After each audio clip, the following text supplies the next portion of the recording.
They warned us, not once, not twice, but across every great civilization that has ever existed. Sumer, Babylon, Egypt, the Maya, all left behind the same message, a prophecy so terrifying, so absolute, that it was erased from history. It was never meant to be read again. Until now, March 2024.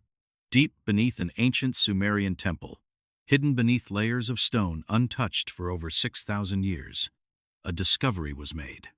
A monolithic black tablet, unlike anything ever recorded, its surface smooth, untouched by time, its symbols unlike any known script. It did not belong there. Dr. Marcus Holloway, the lead archaeologist, was the first to touch it, the first to read the symbols, the first to disappear. 3 days later, he was gone. No struggle, no footprints, no trace of where he had gone. His laptop was found open, flashing a single phrase over and over again. The cycle must complete. Then, silence. Before his team could react, unmarked military vehicles surrounded the site. Every piece of research was confiscated. The excavation was shut down. The official report? Nothing was found. But hours before his disappearance, Holloway sent one last message. Distorted, scrambled, barely audible. One sentence cut through the static. It was never a prophecy. It was a signal. And now, that signal has been received.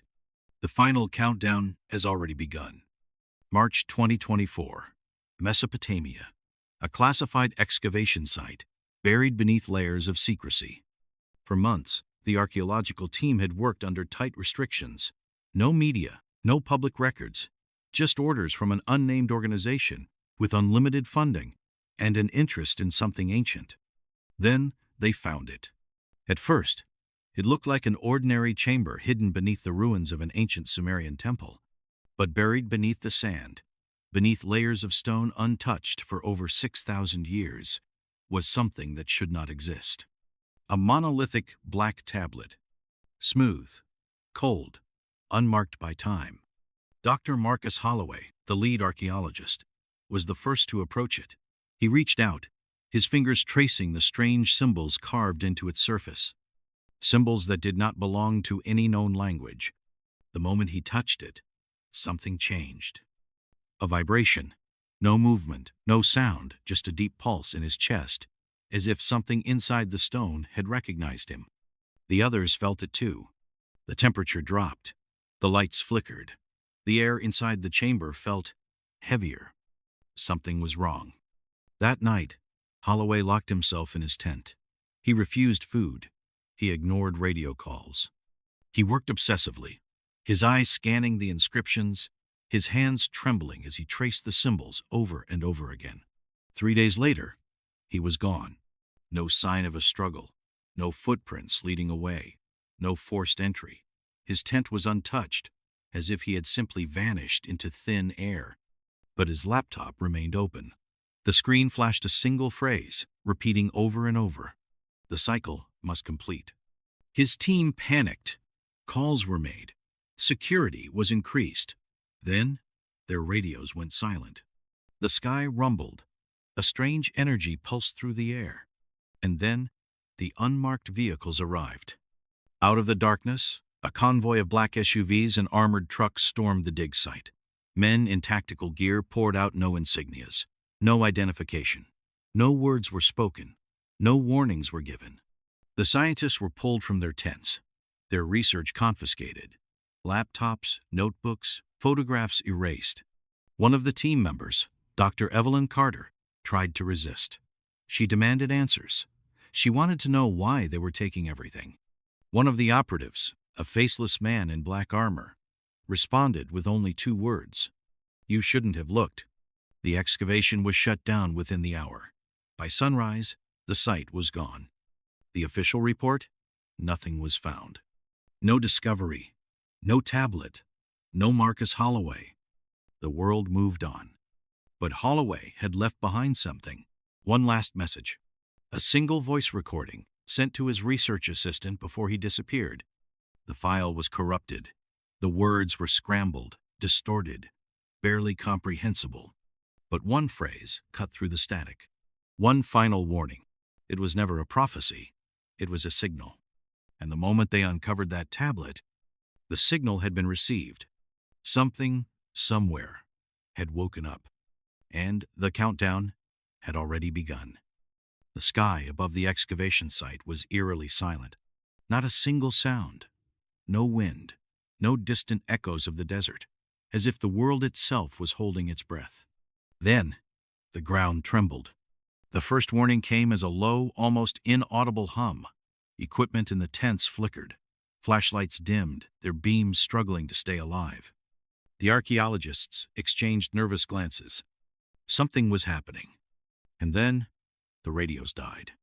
Static, distorted noise, a high-pitched frequency that sent shivers through their skulls.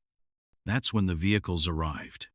A convoy of black SUVs, moving in perfect silence. Their engines made no sound. Their headlights cut through the night like piercing white eyes. Before the team could react, the site was overrun. Armed men in tactical gear stormed the excavation, their faces obscured, their uniforms void of any insignias. They moved with terrifying efficiency. No orders, no explanations, just swift, precise action. Dr. Evelyn Carter tried to resist. She clutched her laptop, demanding answers. One of the men in black ripped it from her hands. His voice was calm, cold. You shouldn't have looked. One by one, the scientists were restrained. Their notes were confiscated, laptops wiped clean, equipment dismantled. In the distance, a group of men worked to seal the vault shut again. The tablet was gone. By the time the sun rose, the site had been erased. No proof it had ever existed. No record of what had been found. The world had already forgotten. But Holloway had left something behind. One final trace of his existence. A digital fragment. A corrupted file found in an off-site backup. His last voice message. The audio was broken, fragmented by distortion. His breathing was heavy, uneven. He sounded afraid. Then, through the static, a whisper. They never left. The words sent a chill down Carter's spine. Another pause. Then another phrase. Barely comprehensible. It was never a prophecy. A sharp burst of static. The recording stuttered. Then the final words. It was a signal. Then, silence. Carter stared at the screen, her hands shaking. What had he meant? And then, her laptop flickered. The file erased itself. Every copy, every trace. Gone, she gasped, scrambling to stop the deletion, but it was too late. And that's when she noticed the timestamp on Holloway's last message. The moment the tablet had been uncovered. At that exact second, a deep space observatory on the other side of the world had detected a signal, a pulse, something ancient, something distant, something responding. Dr. Evelyn Carter wasn't the paranoid type, but after Holloway's disappearance, after the military's silent erasure of the excavation site, she couldn't sleep, couldn't think straight. Something was wrong. She sat in her dimly lit apartment, the only source of light coming from her laptop screen. The corrupted voice message played in her head on an endless loop. It was never a prophecy. It was a signal. What signal? And to what? Then, something caught her eye. A file. One she was sure wasn't there before. Holloway's backup. Unlocked. Her breath hitched. She clicked it. Inside were fragments of research, scattered documents, a Sumerian translation Holloway had been working on before he vanished. But one file stood out, a compressed video dated the night before he disappeared. She clicked play. The screen flickered. Holloway's face appeared, his eyes bloodshot, his hands trembling. If you're watching this, then I was right. Carter's pulse quickened. The symbols, they're not just language. They're instructions, a sequence, a code. He took a shaky breath. It's not history.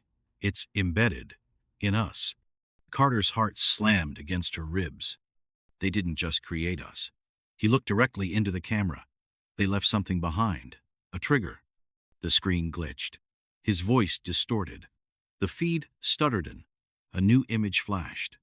A DNA sequence, human genetic code, and overlaid on top of it, the same symbols from the tablet. Her stomach twisted. Holloway's voice returned. They knew. The Sumerians knew. That's why they tried to warn us. The video cut to black. Then something new. A document, government sealed, stamped confidential, Project Genesis. She skimmed the text, her hands shaking. Anomalous genetic markers confirmed in select bloodlines. Subjects exhibiting heightened cognitive abilities and unexplained electromagnetic sensitivity. Possible activation sequence detected status. Containment priority. Carter felt sick. This wasn't just an archaeological discovery. This was biological, genetic. It was inside them, inside her. She barely noticed when her laptop screen flickered, when her lamp dimmed for a fraction of a second. She did notice, however, when her phone vibrated. One new message. No number. No sender. Just 3 words. You need to run. The screen blacked out. The lights in her apartment died. And outside, a black SUV pulled to a stop. The room was silent. Too silent. Evelyn Carter's breath came in short, sharp bursts as she stared at her phone screen. You need to run. 3 words. No sender. No number. Just a warning. Then outside, the black SUV's engine cut off. Her hands trembled as she shut her laptop, stuffing it into her bag. She knew what was happening. She had seen it before. First, the lights flicker. Then, the message. And then, the cleanup crew. She barely had time to move before the first knock came. Not frantic, not rushed, just deliberate. 3 slow taps against the door. She backed away. Her mind raced. Her building had security, keycards, cameras. They shouldn't have been able to get inside. Another knock. Then a voice. Dr. Carter, we need to talk. A deep, controlled tone. No emotion, no urgency, just cold authority. She took another step back. Her pulse pounded in her ears. Then, the doorknob turned. She didn't wait. She bolted. Grabbing her bag, she sprinted through the back exit, feet pounding against the cold concrete floor of the stairwell. Behind her, the door creaked open. Then, footsteps, slow, measured, following. She had seconds. She reached the underground parking lot, weaving through the rows of empty cars. Her breath was ragged. Think, Evelyn. Think. Then headlights. Another SUV. But this one wasn't theirs. The driver's side window rolled down. A man in his 50s. Sharp eyes. Stubbled beard. He didn't look surprised to see her. Get in if you want to live. She hesitated. Carter, Missouri V. The stairwell door slammed open behind her. Boots hit the pavement. She ran. Dove into the car. The man floored the gas, tires screeching as they shot out of the parking lot.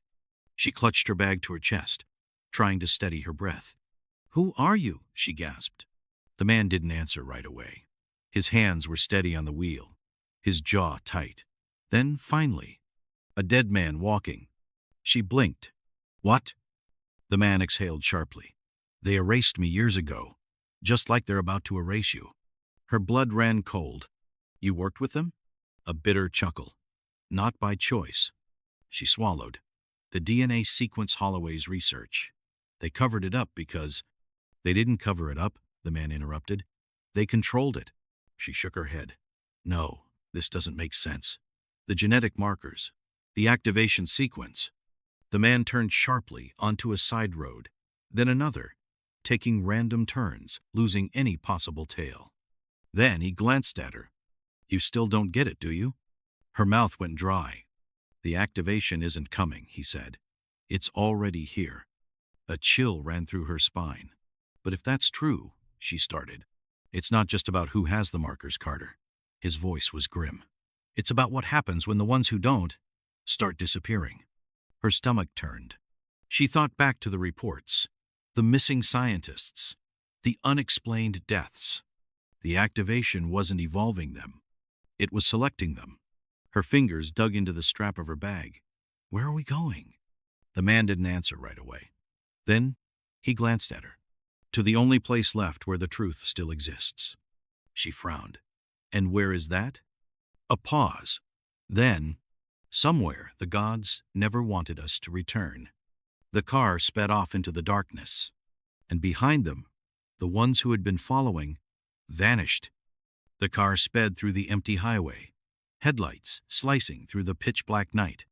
Evelyn Carter sat in the passenger seat, gripping her bag like a lifeline. Every few minutes, she checked the side mirrors, expecting another black SUV to appear. Nothing. Just silence.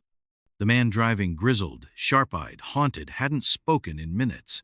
His hands were steady on the wheel, but his jaw was tight. Evelyn exhaled, trying to calm the chaos in her mind. "Who the hell are you?" The man kept his eyes on the road. Finally, he spoke. "I was one of them." Her blood turned cold. "What do you mean?" His grip on the wheel tightened. "I worked for the program, the one that found the markers, the one that started selecting people." Evelyn's breath hitched. Project Genesis. A bitter chuckle. "So, you saw the files?" She nodded. "Not all of them.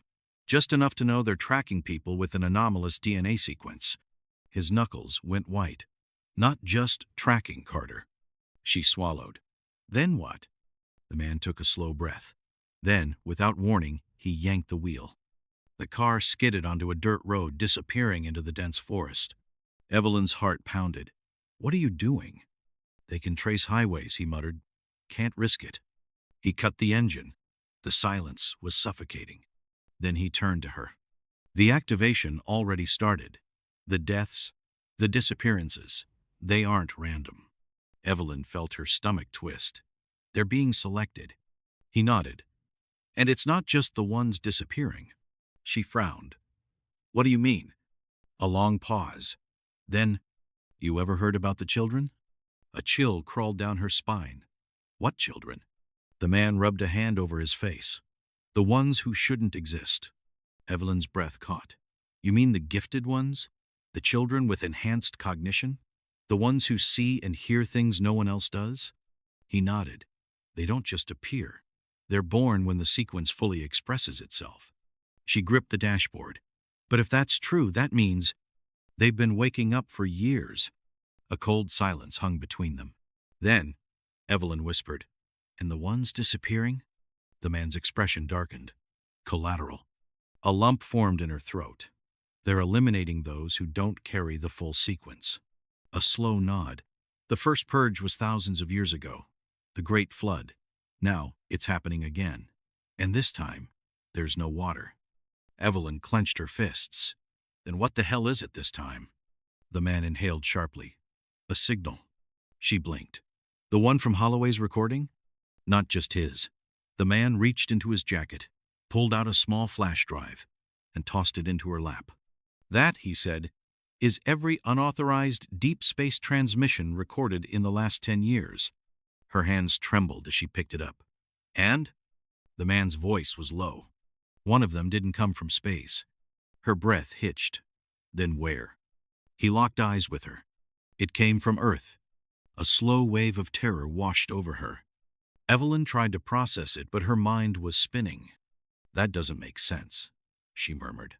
"We don't have that kind of technology." The man exhaled. "We don't." She looked at him. "Then who does?" He clenched his jaw. Then, before he could answer a sound, a deep, unnatural hum. The car vibrated.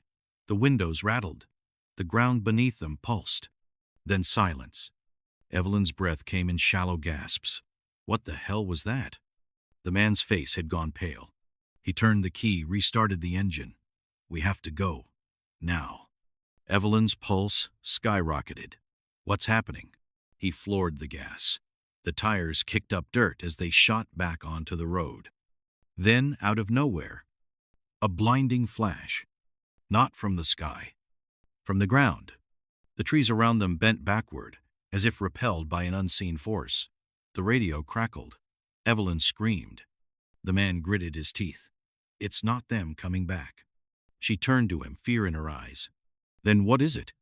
The car sped through the night, the glowing horizon chasing them like a wave. And as they drove, Evelyn finally understood. The signal wasn't a call. It was a response. The car tore through the winding roads, Evelyn gripping the dashboard as the blinding glow in the distance pulsed like a heartbeat. It wasn't lightning. It wasn't an explosion. It was something else. The man driving his knuckles white on the steering wheel refused to slow down.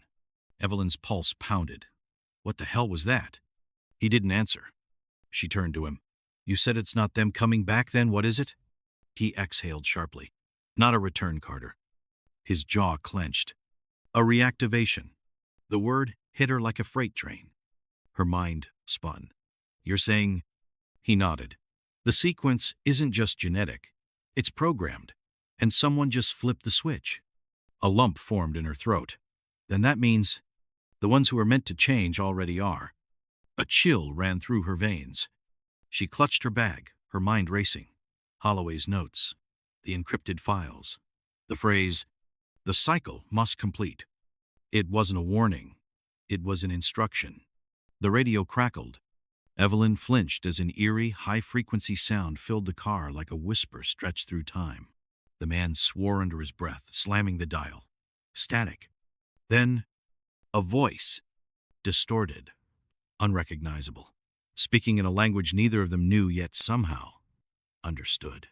The sleepers will awaken. The car veered as the man lost control for a split second. Evelyn's skin prickled. What did it just say? The radio crackled again. Another phrase. Clearer this time. The unworthy will fall. Her breath caught. The car roared forward, but Evelyn barely noticed. Her thoughts were racing.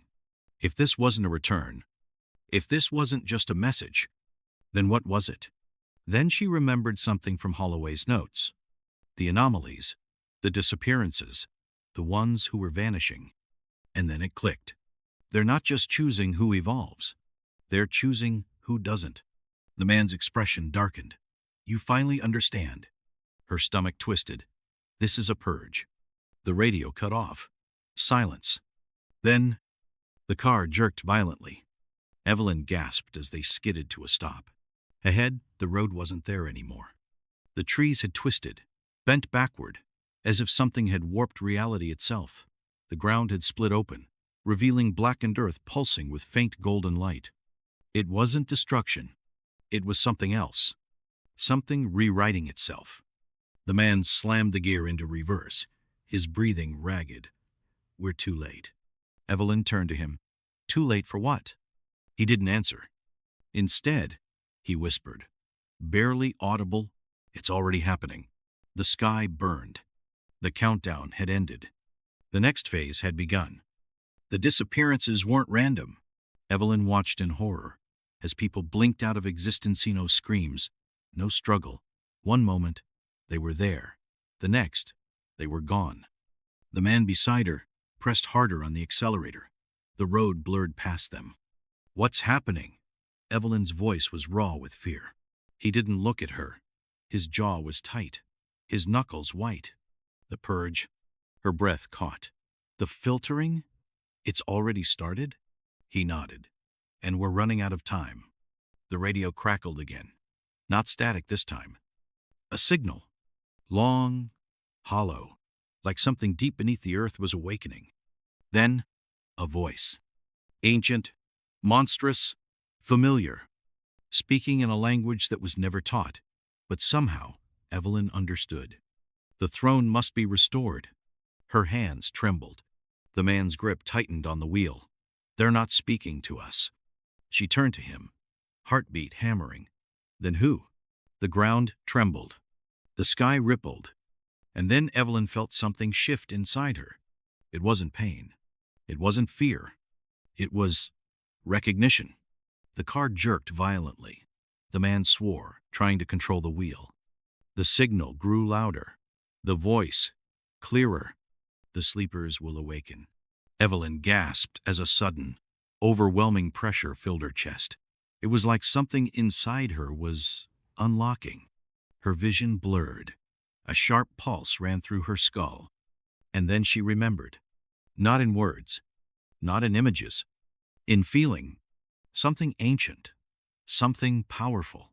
something buried inside her since before she was born. The world around her felt different. The colors, the sounds. She could hear the hum of the earth. The man glanced at her, his face pale. "It's happening to you." She could barely breathe. What's happening to me?" The voice on the radio spoke again. "The lost shall return."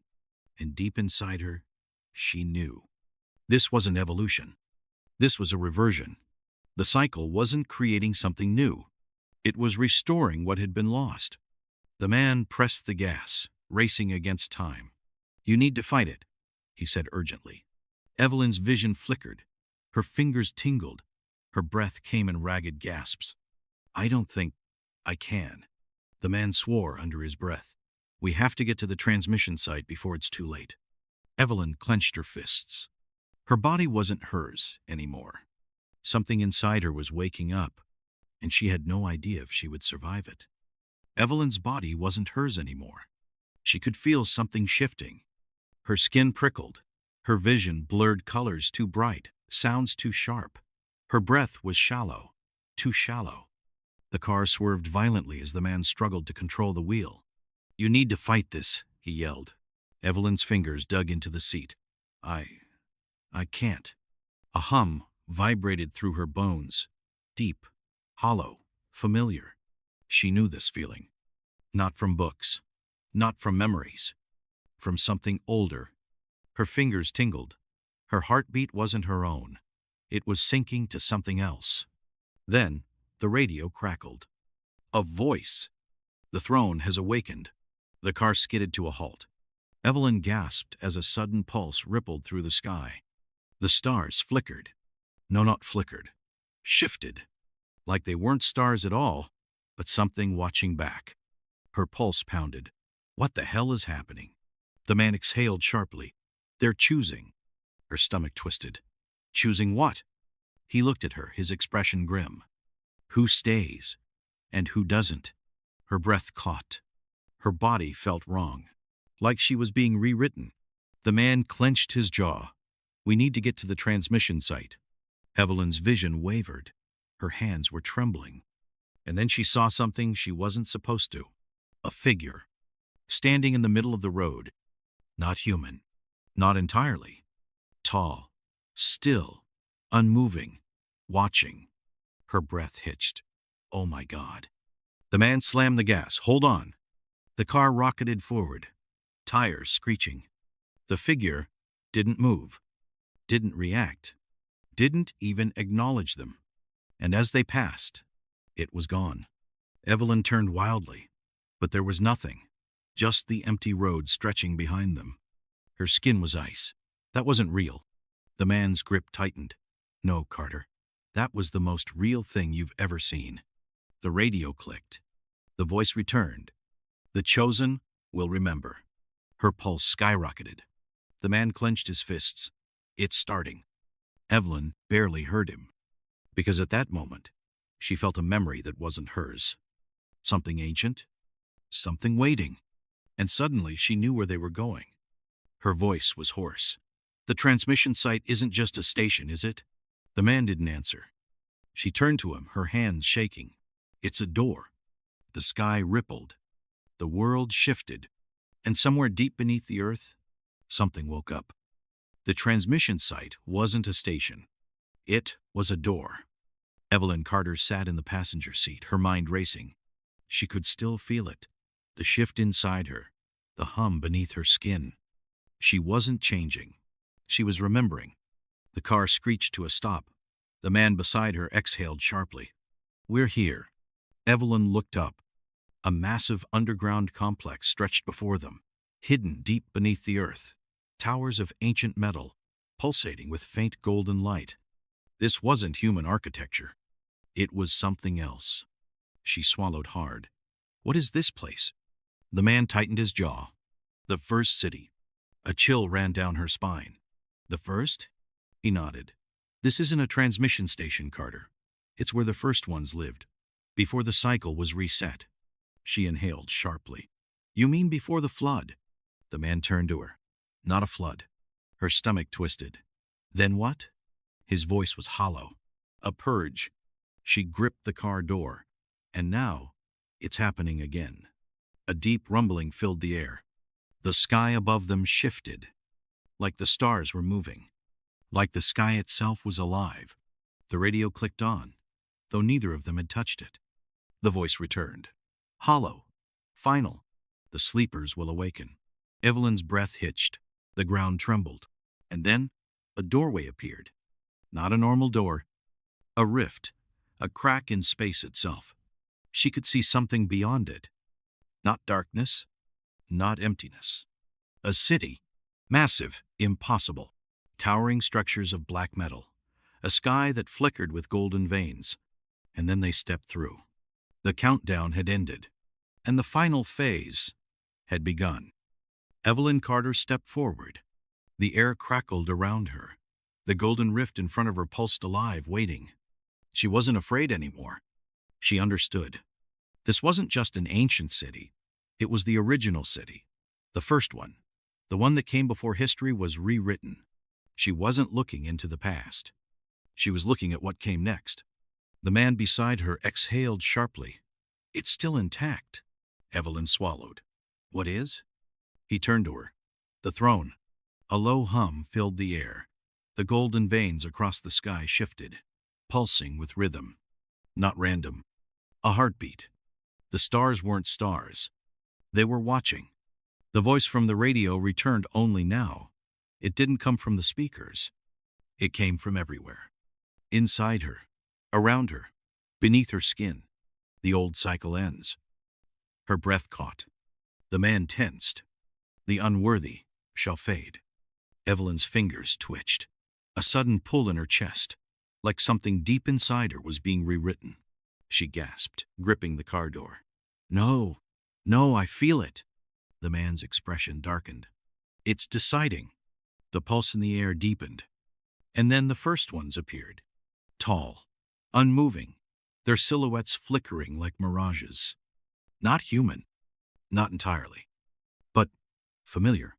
Evelyn's heart pounded, because she recognized them, not from history, from memory. The realization hit like a freight train. This wasn't the first reset. This wasn't the first purge. She had been here before. Her hands trembled. Oh my God! The figures moved. Slow. Deliberate. One of them raised a hand, and then the sky itself split open. The stars unraveled. The golden light rushed toward them. Evelyn screamed. The man reached for her, but it was too late. The last thing she heard was the voice. Final. Absolute. The throne is restored. Everything went dark. And the cycle began again.